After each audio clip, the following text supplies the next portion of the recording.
26 जनवरी 1950 को भारतीय संविधान जब पूरी दुनिया के सामने आया, तब सेक्युलर और सोशलिस्ट यानी कि धर्मनिरपेक्ष और समाजवादी शब्द इस संविधान के इनिशियल प्रीएम्बल का हिस्सा ही नहीं थे। RSS general secretary Dattatreya Hosabale के इस एक स्टेटमेंट ने एक बड़ी कंट्रोवर्सी छेड़ दी है। उन्होंने कहा कि ये शब्द संविधान में साल 1976 में इमरजेंसी के वक्त जोड़े गए। ऐसे में हमें ये सोचना चाहिए कि इन दोनों शब्दों को अब भी संविधान में होना चाहिए या नहीं।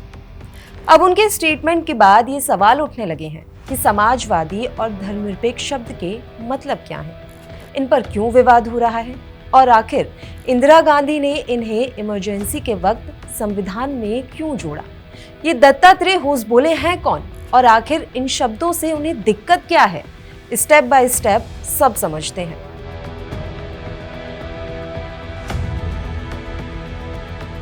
दत्तात्रेय होसबोले का जन्म 1 दिसंबर 1954 को कर्नाटक के शिमोगा जिले के होसबोले गांव में हुआ था।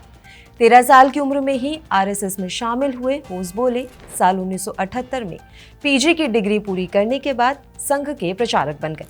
दत्तात्रेय होसबोले 2009 से लेकर अब तक आरएसएस के सह कार्यवाह हैं। जाहिर है कि संघ का हिस्सा रहे होसबोले को कांग्रेस और उनकी नीतियों के विरोध में खड़े देखकर आश्चर्य नहीं होता, मगर इन दो शब्दों के विरोध में बयान देने वाले होसबोले अपने पक्ष में इतिहास और डॉक्टर भीमराव अंबेडकर के बयानों का सहारा लेते हैं।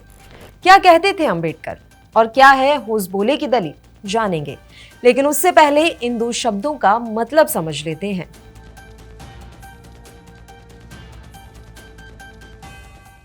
सोशलिस्ट शब्द का मतलब है समाज में संसाधनों और संपत्ति का एक जैसा डिस्ट्रीब्यूशन। इकोनॉमिक और सोशल इनइक्वालिटी को कम करना इसका मोटो है। भारत का सोशलिज्म डेमोक्रेटिक है, जिसमें पर्सनल प्रॉपर्टी की परमिशन है, लेकिन साथ ही राज्यों की ये जिम्मेदारी भी बनती है कि वे गरीब और पिछड़े वर्गों के हित में काम करें।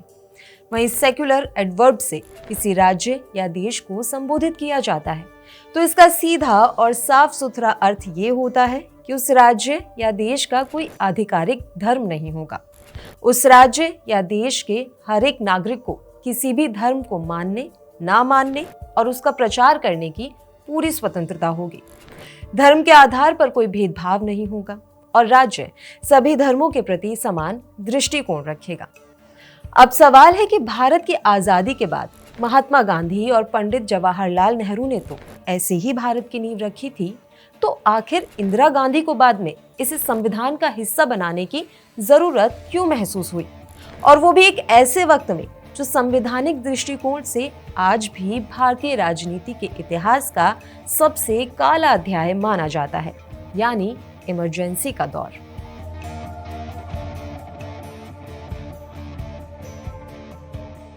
इमरजेंसी यानी आपातकाल के दौरान इंदिरा गांधी पर डिक्टेटरशिप का आरोप लग रहा था। देश में असंतोष का माहौल था। ऐसे में समाजवादी और धर्मनिरपेक्ष शब्दों को संविधान में जोड़कर इंदिरा गांधी ने ये दिखाने की कोशिश की कि उनकी सरकार गरीबों और वंचितों के कल्याण के लिए पूरी निष्ठा के साथ काम कर रही है और सभी धर्मों के लिए एक जैसे विचार रखती है। इंदिरा गांधी खुद को गरीबों की नेता और समाजवादी विचारधारा का पालन करने वाली मानती थी। संविधान में समाजवादी शब्द जोड़ना उनकी इसी आइडियोलॉजिकल कमिटमेंट को फॉर्मल तरीके से स्थापित करने जैसा था, और उन्होंने वही किया भी। धर्मनिरपेक्षता को शामिल कर वो ये संदेश देना चाहती थी कि भारत में सभी धर्मों को समान अधिकार है और राज्य किसी भी धर्म का पक्ष नहीं लेगा। भारत भले ही व्यवहार में धर्मनिरपेक्ष था, लेकिन संविधान में ये शब्द शामिल न होने से कई बार कंफ्यूजन बना रहता था। इंदिरा गांधी ने इसे साफ करने के लिए ही इन शब्दों को संविधान में जोड़ा। देखने और सुनने में तो ऐसा ही लगता है कि ये दोनों ही शब्द एक बेहतर समाज, बेहतर भारत के निर्माण के लिए जोड़े गए थे। तो अब इन शब्दों को लेकर आपत्ति और विवाद क्यों? दरअसल संविधान में समाजवादी और धर्मनिरपेक्षता शब्द को शामिल करने के साथ ही इस पर विवाद शुरू हो गया था। एक्सपर्ट्स का ये मानना था कि भले ही ये शब्द संविधान में नहीं थे, लेकिन फिर भी न्याय, समानता, स्वाधीनता और भाईचारे की बात संविधान में पहले से थी, तो इन्हें शामिल करने का कोई मतलब नहीं था। क्रिटिक्स का भी यही मानना था कि संविधान में अलग से इन शब्दों को शामिल किए जाने से इनका मिसयूज हो सकता है या फिर इन शब्दों को आगे चलकर गलत तरीके से डिफाइन किया जा सकता है। ऐसी नीतियां बन सकती हैं जो इन शब्दों के मेन इंटेंशंस को एक अलग कॉन्टेक्स्ट देंगी। होस बोले इन्हीं तर्कों का सहारा लेते हैं। उनका कहना है कि संविधान की प्रस्तावना में समाजवादी और धर्मनिरपेक्ष शब्द आपातकाल के दौरान शामिल किए गए थे। ये कभी भी भीमराव अंबेडकर के संविधान का हिस्सा नहीं थे। वे बताते हैं कि अंबेडकर स्वयं ये मानते थे कि समाजवाद एक अस्थायी नीति है, ना कि कोई संवैधानिक मजबूरी। अंबेडकर ये मानते थे कि समाजवाद शब्द को भारतीय संविधान में जोड़ देने से भारतीय संविधान अपना लचीलापन खो देगी। उनके मुताबिक समाजवाद जैसी चीज का फैसला राज्य और उसके लोगों के ऊपर छोड़ देना चाहिए, जो भविष्य में हालात के अनुसार इसका पालन करेंगे।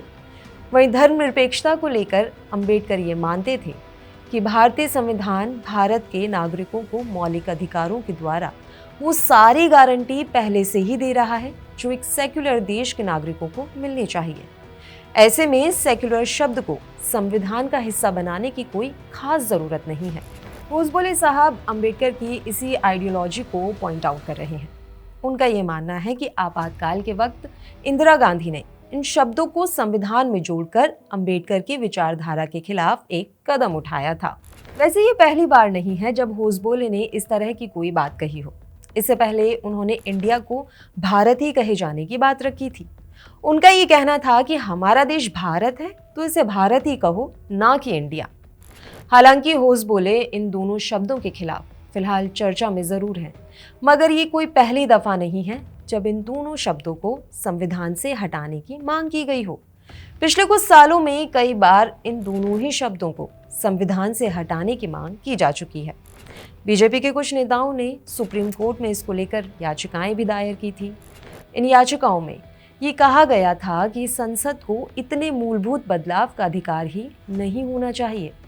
जब साल 2008 में मामला सुप्रीम कोर्ट पहुंचा था, तब सर्वोच्च अदालत ने ये कहा था कि सोशलिज्म को पब्लिक वेलफेयर सिस्टम जैसा ही देखा जाना चाहिए।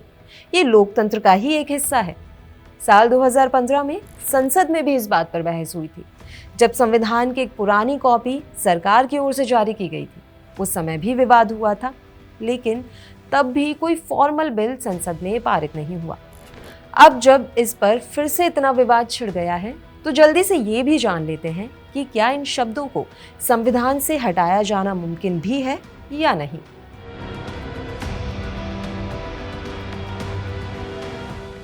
टेक्निकली हाँ, हटाया जा सकता है। संविधान की प्रस्तावना भी अनुच्छेद 368 के जरिए मॉडिफाई की जा सकती है, लेकिन कानूनी तौर पर यहाँ एक अड़ंगा है। दरअसल सुप्रीम कोर्ट ने साल 1973 में ये तय कर दिया था कि संविधान की मूल संरचना को बदला नहीं जा सकता। इसलिए अगर संसद चाहे भी तो इन शब्दों को प्रस्तावना से हटाना पॉसिबल नहीं है, क्योंकि सुप्रीम कोर्ट उसे निरस्त कर सकता है। सोशलिस्ट और सेक्युलर शब्दों को संविधान में जोड़ना भारतीय लोकतंत्र का एक अहम मोड़ था। ये न केवल उस समय के पॉलिटिकल सर्कमस्टांसेस का रिजल्ट था, बल्कि भारत की सोशलिस्ट और सेक्युलर सोच को साफ साफ डिफाइन करने की भी एक कोशिश थी। लेकिन ये बदलाव इमरजेंसी के वक्त हुए, इस वजह से ये कदम हमेशा के लिए ही कंट्रोवर्शियल हो गए। आपको क्या लगता है, क्या इन शब्दों को संविधान से हटा देना चाहिए या फिर इन्हें संविधान में शामिल किया जाना एक अच्छा कदम था? हमें कमेंट करके ज़रूर बताइएगा। और इसी तरह की और भी वीडियोस को देखने के लिए लिट्टी चोखा को सब्सक्राइब कीजिए।